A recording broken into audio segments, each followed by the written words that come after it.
எல்லாருக்கும் வணக்கம். நாம இப்ப பார்க்க போற தலைப்பு பார்த்தீங்கன்னா கௌரவ கடன். தலைப்பு பேரே கௌரவ கடன்.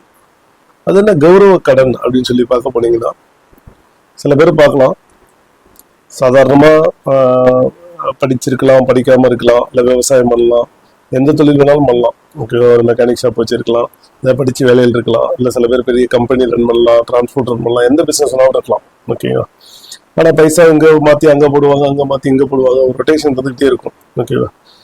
அதாவது கடன் வாங்கிட்டே இருப்போம், பிசினஸ் பெருசாகிட்டே இருக்கும்.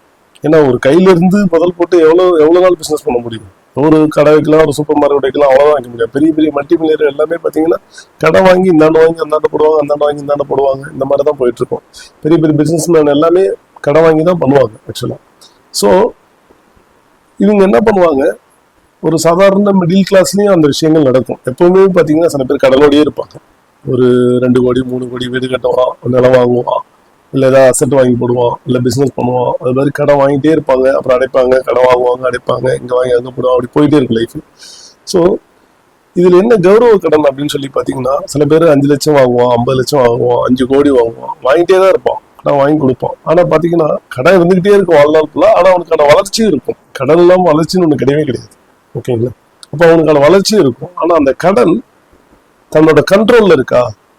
தன்னோட வருமானத்தை வச்சு அந்த கடனை அடைக்க முடியுமா அப்படின்னு யோசிச்சிங்கன்னா, தன்னை வருமானத்தை வச்சு அந்த கடனை அடைக்க முடிகிற மாதிரி சூழ்நிலைகள் இருந்தால் மட்டும்தான் அந்த கடனுக்கு பேரு கௌரவ கடன்.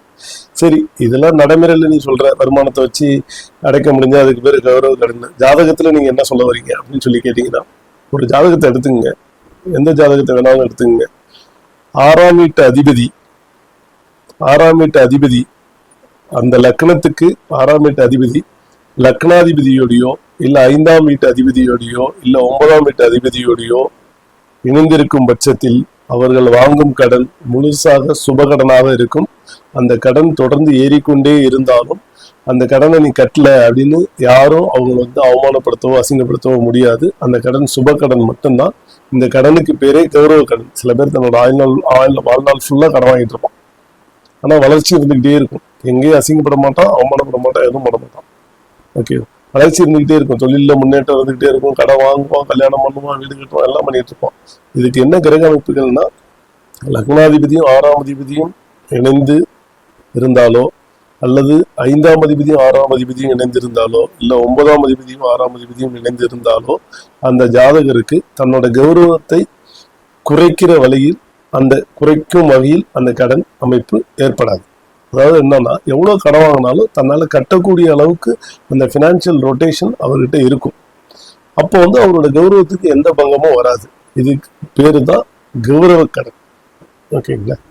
ஸோ கௌரவ கடன் என்னன்றது ஓரளவுக்கு புரிஞ்சிருக்குன்னு நினைக்கிறேன். நன்றி, வணக்கம்.